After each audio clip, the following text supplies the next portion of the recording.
Il y a un truc qui me rend ouf à chaque fois. Je t'écoute. L'inflation. Dès que j'ai l'impression d'avoir compris, en fait, j'ai pas compris. Comment ça? Bah, je comprends pas si c'est bien ou mal, par exemple. Après, je sais que la Banque centrale veut de l'inflation, mais pas trop. Du coup, je vois pas pourquoi un peu c'est bien et trop pas bien. D'ailleurs, où est la limite entre les deux? Et puis, d'où vient cette inflation aussi? Ça, c'est un grand mystère. On dirait bien que cette histoire d'inflation, c'est hyper important pour comprendre ce que racontent les économistes, mais pour moi, le concept reste quand même vachement flou. Ok, je dois pouvoir réussir à éclairer ta lanterne. Bah quoi, tu connais pas l'expression sa nièce? Non, pas du tout, quelle expression? Bah, c'est un classique, une vieille expression alsacienne. Quand une jeune fille est avec un vieux barbon, on dit qu'il est avec sa nièce, bien sûr. Ah bon? Moi, je savais pas. Bah oui. Moi, quand je dis ma nièce, je pense à ma nièce, c'est-à-dire la fille de ma sœur, et pas forcément à un vieux con. Alors maintenant, si tu cherches à me vexer avec ta culture, eh ben je t'emmerde!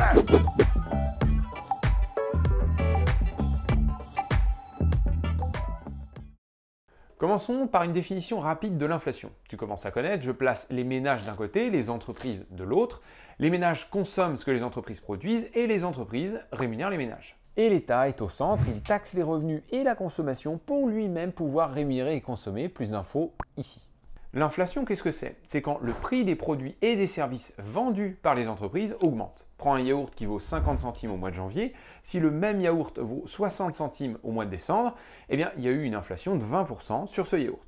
Ok, jusque-là, je suis pas perdu. On a déjà discuté dans cet épisode-là du fait que l'inflation est difficilement mesurable pour certains produits. Par exemple, quand on passe de l'iPhone 27 à 28, si le prix augmente de 20%, eh bien, on peut associer une partie de cette augmentation aux améliorations techniques, le 28 est plus performant que le 27, mais pour le reste, il peut tout à fait s'agir d'inflation. La direction a décidé d'augmenter les prix pour augmenter les marges. La direction? De la direction, là, tu vois? Le bureau de la direction! Désolé. Bon ok, je pense que je vois le problème. La qualité d'un produit par rapport à un autre, c'est quand même vachement relatif. Le prix ne nous donne pas forcément d'indice sur le fait qu'un produit soit meilleur qu'un autre. Exactement. Donc encore une fois, l'inflation c'est très difficile à mesurer. En plus de ça, pour la mesurer à l'échelle d'un pays, on prend tout un tas de produits différents et on fait une moyenne de l'augmentation des prix. Du coup, ça veut dire que l'inflation peut toucher grandement certains acteurs et pas d'autres. Donc non seulement le niveau d'inflation dans un pays c'est relatif parce que c'est pas facile de faire la distinction entre innovation et inflation, mais en plus de ça, il s'agit d'une moyenne. Donc tout le monde n'est pas touché de la même manière. Eh ben ça commence bien, vachement précis comme notion, hein. Maintenant, quels sont les avantages et les inconvénients de l'inflation? Quoi, c'était pas une question rhétorique? Mais j'en sais rien. Mais si, on en a déjà parlé. L'inflation est mauvaise pour les épargnants, mais bonne pour les emprunteurs. Alors, je suis épargnant, j'ai de l'argent de côté, boum, il y a de l'inflation, les prix montent, et donc du coup, ton pouvoir d'achat diminue. Ah et voilà, mon épargne reste la même, mais les prix montent, donc je peux acheter moins de trucs, mon pouvoir d'achat diminue. Parfait. Et pour les emprunteurs? Ok, allons-y, je suis emprunteur, j'ai une dette à rembourser, mais comme les prix montent, je vois pas le rapport. Ici, il faut reprendre le schéma de l'économie. Si les prix montent et que les ventes restent les mêmes, le chiffre d'affaires des entreprises va augmenter. Donc les ménages vont être davantage rémunérés. Que ce soit les salariés ou les actionnaires, si les entreprises gagnent plus d'argent, elles devraient distribuer davantage. Pour l'État, c'est le même principe. Si tout le monde gagne plus d'argent, l'État va prélever plus d'impôts sur le revenu et sur les bénéfices. Ça marche aussi du côté de la consommation. Si tout est plus cher, l'État prélève plus de TVA. Donc, inflation égale augmentation des revenus pour tout le monde, open bar quoi. Exact. Alors maintenant, est-ce que tu peux me dire pourquoi l'inflation est plutôt bonne pour les emprunteurs? Je suis emprunteur, j'ai de la dette à rembourser d'un côté, par contre j'ai de l'inflation de l'autre, donc mes revenus augmentent, et donc c'est plus facile de rembourser la dette, ça se tient. Sauf que, il ne faut pas oublier que si l'inflation est concentrée dans certains secteurs d'activité, une partie des agents économiques, pourtant endettés, ne verra pas forcément ses revenus augmenter. Et donc la dette ne sera pas plus facile à rembourser pour eux. Comme l'inflation ne touche pas tout le monde de la même manière, elle ne désavantage ni n'avantage pas tout le monde de la même manière. Ça dépend de ce que les agents économiques consomment et ça dépend du secteur d'activité duquel ils tirent leurs revenus. Le seul emprunteur qui bénéficie toujours de l'inflation, c'est l'État, parce que l'État prélève des taxes sur tout le monde. Sauf s'il y a de l'évasion fiscale du coup. Vrai, mais là, on n'est pas loin du hors-sujet, on risque de se prendre un petit coup de massue. Le hors-sujet! Donc, pourquoi est-ce que l'inflation c'est bien? Eh bien parce que grâce à elle, les épargnants ne se sentent pas vraiment très à l'aise et ont peur de perdre leur précieux pouvoir d'achat. C'est donc une bonne chose parce que je te rappelle qu'un des objectifs en économie, c'est de faire en sorte que les épargnants ne laissent pas leurs sous dormir bien au chaud sous un matelas ou sur un compte en banque, mais plutôt qu'ils l'investissent afin que les entreprises et les entrepreneurs puissent obtenir du financement, développer de nouveaux produits, des nouveaux services, en 3 mots, permettre la croissance. C'est essentiellement pour cette raison que les banques centrales veulent de l'inflation, pour que l'épargne circule dans l'économie et donc qu'il y ait de la croissance. Mais et la création monétaire? Il n'y a pas besoin d'épargne pour financer un projet, on peut aussi créer de la monnaie. Du coup, est-ce qu'on a vraiment besoin de cette épargne qui circule dans l'économie? Ok, alors première chose, comme on l'a déjà expliqué dans d'autres vidéos, il y a 2 théories qui s'opposent pour expliquer la création monétaire. La première, celle qui est intégrée dans le modèle macroéconomique dominant, donne tous les pouvoirs aux banques centrales. On l'appelle la théorie des réserves fractionnaires. La deuxième, que les banques centrales elles-mêmes commencent à mettre en avant, donne presque tous les pouvoirs aux banques commerciales. Les seules expériences réalisées sur le sujet, à ma connaissance, donnent raison à la deuxième explication. On a donc un modèle macroéconomique dominant qui se trompe sur la manière dont la monnaie est créée.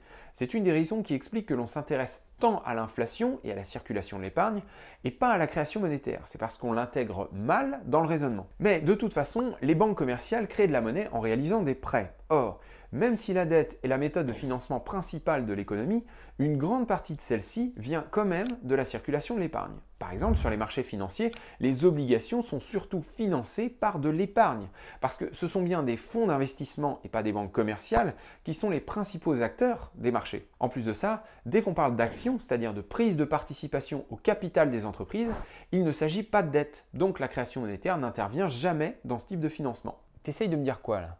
Eh bien, les banques sont trop petites pour tout financer via la création monétaire. Il faut aussi que l'épargne circule. Sans compter que quand elle circule mal, les banques se mettent à anticiper une récession, donc une baisse des revenus et des chiffres d'affaires, donc des difficultés de remboursement de la part des emprunteurs, des faillites et des défauts, donc les banques deviennent prudentes et décident de ne plus faire crédit. Sauf que du coup, les banques participent au phénomène qu'elles veulent éviter. Encore un cercle vicieux. Exactement. La création monétaire, étant donné la manière dont elle fonctionne actuellement, ne peut pas résoudre tous les problèmes. Elle doit fonctionner en parallèle avec la circulation de l'épargne. Pour finir de t'en convaincre, faisons une petite expérience de pensée.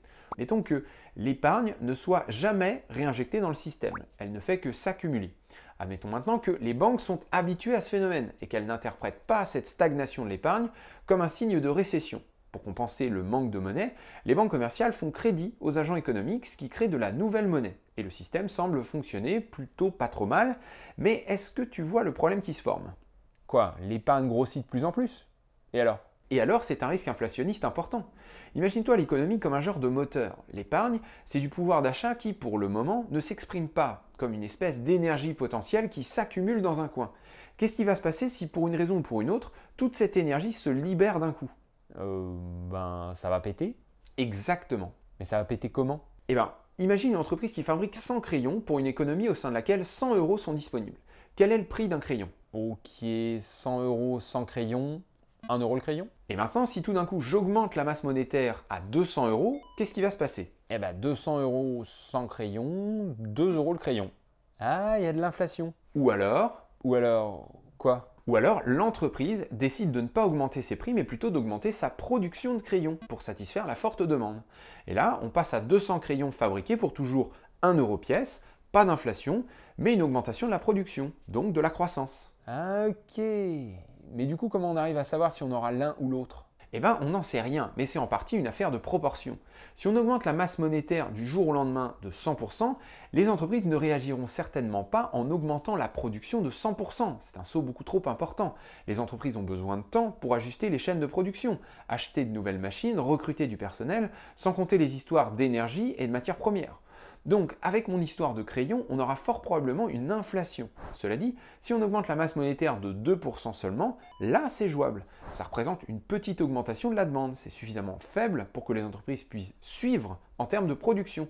Et c'est un encouragement pour essayer de déclencher de l'investissement, de l'embauche, etc. Ici, pas d'inflation, mais plutôt de la croissance. Ok, encore une fois, il faut un juste milieu. Mais c'est quoi le rapport avec cette histoire d'épargne qui s'accumule? Eh bien, dans mon exemple, ce sont les banques qui gèrent la quantité de monnaie en circulation dans l'économie. Évidemment, si elles en créent à tour de bras sans faire attention à ce que les entreprises peuvent délivrer, il y aura un problème d'inflation quoi qu'il arrive. Mais si les banques font attention à ce qu'elles font, alors la quantité de monnaie devrait augmenter en ligne avec ce que les entreprises sont capables de produire. Le problème, c'est que si du jour au lendemain, certains de mes épargnants qui jusqu'alors ne faisaient que mettre de côté décident d'aller faire du shopping tous ensemble, eh ben on va se retrouver avec beaucoup trop de monnaie en circulation. Plus ma bulle d'épargne est grosse, plus le risque d'un ajout massif de monnaie dans le système est important. Et donc c'est un risque d'inflation comme avec l'histoire des crayons. Exactement. Alors attends une seconde. On veut éviter le trop-plein d'épargne qui, s'il est libéré d'un coup, causerait une forte inflation. Pour éviter ça, il faut que les épargnants recyclent leur monnaie via le système financier, donc qu'ils investissent quoi. Et pour faire ça, il faut de l'inflation. Voilà. Donc l'inflation permet d'éviter l'inflation. Bah évidemment, on dit comme ça, non. L'inflation modérée et stable permet d'éviter que ça dégénère en trop forte inflation, voire, cas plus rare, en hyperinflation. Ok, mais si l'inflation modérée est bonne, pourquoi l'inflation forte serait mauvaise? Ok, alors d'abord, l'inflation est un phénomène qui a tendance à coller à la peau. Une fois que les entreprises ont fortement augmenté leurs prix et qu'elles ont constaté que les ventes ne se sont pas effondrées, elles vont avoir tendance à vouloir essayer à tout bout de champ de faire la même chose. Après tout, ce serait quand même dommage de passer à côté d'une méthode aussi simple que l'augmentation des prix pour augmenter le chiffre d'affaires.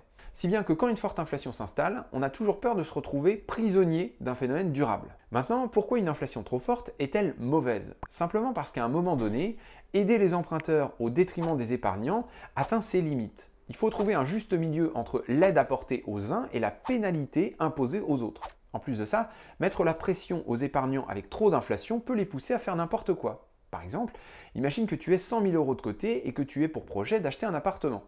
Avec une inflation de disons 20%, il va falloir que tu sois un minimum réactif parce que voici la courbe d'augmentation des prix. Au bout d'un an, l'appartement de tes rêves coûte 120 000 €, 146 000 si tu attends 2 ans, etc. etc. L'inflation ne laisse pas vraiment le temps de la réflexion. Il faut agir vite car ton pouvoir d'achat diminue à vue d'œil. Mais si on ne laisse pas le temps aux investisseurs d'évaluer les différents projets, s'ils sentent que leur pouvoir d'achat est trop menacé, eh ben ils peuvent se mettre à faire n'importe quoi. Des entreprises innovantes dont la croissance ne serait pas jugée comme suffisamment rapide pourraient ne pas être financées, tandis que les phénomènes de spéculation seraient renforcés. Ah oui, je crois que j'ai déjà vu ça. Bon bah les gars, j'ai des sous de côté, faut que j'achète un appart, hein, alors n'importe où du moment que c'est à Paris, ça va le faire. Voilà, tout le monde se met par exemple à placer son épargne dans l'immobilier et l'inflation dans le secteur prend des proportions ridicules par rapport au reste de l'économie. C'est une bulle spéculative qui se forme. Et comme on l'a vu dans l'épisode sur les subprimes, les bulles spéculatives, ça peut faire très mal quand ça pète. Ok, donc si je comprends bien, la trop forte inflation a tendance à coller à la peau, elle fait paniquer les épargnants qui se mettent à faire un peu n'importe quoi, et c'est connu, c'est en faisant n'importe quoi qu'on finit par avoir des problèmes. Tout juste. Et puis il y a aussi la fameuse peur de l'hyperinflation, avec l'exemple de référence qui est l'Allemagne des années 1920. Ah mais oui, le truc des brouettes de billets, on a vu ça à l'école. C'est ce qui a permis l'accession au pouvoir d'Hitler. Oui et non. Alors je ne suis pas historien, mais il me semble qu'il faut largement nuancer cette affirmation. Hitler est devenu chancelier 10 ans après l'épisode hyperinflationniste. D'ailleurs, dans les années 30 en Allemagne, c'était plutôt la déflation qui était de mise et pas l'inflation. Mais on va revenir là-dessus. Donc, au plus fort de cet épisode hyperinflationniste allemand en 1923, l'inflation avait atteint plusieurs dizaines de milliards de pourcents. Ça donne des prix qui doublent toutes les 2 semaines. Cette situation n'est évidemment pas vivable. Imagine, avec un salaire versé tous les mois, ton budget course augmenterait de 40% chaque semaine. Et il faudrait que tu en tiennes 4 avant de toucher un nouveau salaire, en espérant que celui-ci soit bien rehaussé pour tenir compte de l'inflation. Ah ouais, j'avais pas vu ça comme ça. Cela dit, il faut garder à l'esprit que les cas d'hyperinflation sont très particuliers. Il n'est pas du tout évident qu'une forte inflation dégénère en hyperinflation. Ce qui est plus dangereux, c'est la déflation. Laisse-moi deviner, l'inflation c'est quand les prix montent, donc la déflation, c'est quand les prix baissent. Eh ben non. Oh la vache, pourquoi ça peut pas être simple une fois de temps en temps là? Mais non, je déconne, la déflation c'est quand les prix baissent, t'as raison. Je suis toujours pas fan de ton humour. Mais je suis quand même curieux. Qu'est-ce que c'est que cette histoire de déflation? Moi perso, si on me dit que les prix vont baisser, je vais trouver ça plutôt cool. Avant de m'attaquer à la déflation, laisse-moi te résumer un petit peu tout ce qu'on vient de dire. L'inflation, c'est quoi? C'est quand les entreprises augmentent leurs prix alors que les produits et services qu'elles vendent sont restés les mêmes. Pour certaines choses, comme des pommes de terre ou une coupe de cheveux, l'inflation est assez facile à mesurer. Mais pour des produits innovants comme des téléphones portables ou des services qui évoluent tout le temps, comme les forfaits pour les téléphones portables, c'est beaucoup moins facile. Ensuite, si l'inflation n'est pas appréciée par les épargnants car elle leur fait perdre du pouvoir d'achat, les emprunteurs lui trouvent toutes les qualités puisqu'elle augmente les revenus et donc réduit le poids des remboursements dans les budgets. A noter que dans les deux cas, comme l'inflation n'est qu'une moyenne et qu'elle peut donc apparaître dans certains secteurs d'activité plus que dans d'autres, les avantages et les inconvénients de l'inflation ne touchent pas tout le monde de la même manière. Sauf pour l'État, qui prélève des impôts au niveau de tous les secteurs d'activité et qui peut donc toujours compter sur l'inflation pour réduire le poids de sa dette. Les banques centrales cherchent toutes à maintenir un niveau d'inflation autour de 2-3%. Il semble que ce soit un bon compromis entre soutien aux emprunteurs et motivation à l'investissement pour les épargnants. En effet, l'un des objectifs premiers de l'inflation, c'est de venir piquer les fesses des épargnants afin de les obliger à réinjecter leurs économies dans l'économie réelle. On a vu que sans cela, il se formerait une espèce de bulle d'épargne qui, si elle éclatait, injecterait une grosse quantité de monnaie dans l'économie, de façon très brutale. Or, réguler la quantité de monnaie dans l'économie, c'est une activité indispensable. En plus du phénomène de recyclage de l'épargne via la finance, les banques commerciales peuvent créer de la monnaie. Ça permet d'augmenter les capacités d'investissement et de consommation, et donc de motiver les entreprises à innover, recruter, produire davantage, bref, ça permet la croissance. Quand la création monétaire s'affole ou qu'une grande quantité d'épargne se retrouve injectée dans l'économie, le surplus de monnaie a un impact néfaste. Les entreprises ne pouvant répondre à l'augmentation de la demande par la hausse de la production vont avoir tendance à augmenter leurs prix. Or, si une inflation raisonnable motive les épargnants à investir, une trop forte inflation aura plutôt tendance à les faire paniquer. Les choix d'investissement se font alors à la hâte, certains investissements perçus comme plus sûrs ou comme plus rentables sont favorisés, ce qui donne naissance à des phénomènes de bulle. Enfin, l'inflation peut, dans certaines conditions très spéciales, entraîner une hyperinflation, comme l'Allemagne en a connu au début des années 1920. L'hyperinflation est complètement invivable pour la population dans son ensemble, car les variations de prix sont tellement importantes qu'un simple salaire ne permet pas toujours d'assurer les dépenses quotidiennes jusqu'à la prochaine échéance. Ok, et cette histoire de déflation alors, hein? Pourquoi ce serait un problème et pas une superbe période de solde en continu? Effectivement, c'est un peu contre-intuitif quand on raisonne à l'échelle d'un seul individu. Mais si on généralise, tu vas voir que la déflation, c'est vraiment pas une bonne idée.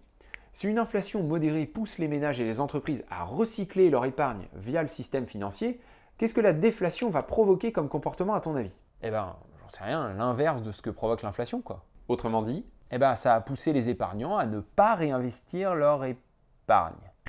Ah merde. eh oui, si les prix baissent, alors pourquoi investir aujourd'hui? Autant attendre demain que les prix soient encore plus bas. Et si les prix sont plus bas demain, autant attendre après-demain que ça baisse à nouveau. Une fois ce type de cycle vicieux mis en place, il devient extrêmement difficile de retourner la tendance. Qui dit baisse des prix, dit baisse du chiffre d'affaires des entreprises, donc baisse des revenus des ménages, donc baisse des revenus de l'État. Puisque tous les agents économiques voient leurs revenus diminuer, eh bien, les remboursements de prêts deviennent de plus en plus difficiles et la dette devient de plus en plus imposante. Face à cela, les banques ne se risquent plus à prêter par peur de voir les emprunteurs faire défaut. La déflation stoppe donc la circulation de l'épargne et la création monétaire en même temps. Si une forte inflation n'est pas un phénomène enviable, il a au moins la bonne idée de permettre l'allègement des dettes et de ne pas bloquer complètement la machine économique. Autrement dit, l'ennemi juré de n'importe quelle économie, c'est pas l'inflation, c'est la déflation. Et comment on en arrive à avoir de la déflation? Et bien par exemple, en essayant de faire grossir une économie tout en ayant une masse monétaire qui ne peut pas suivre.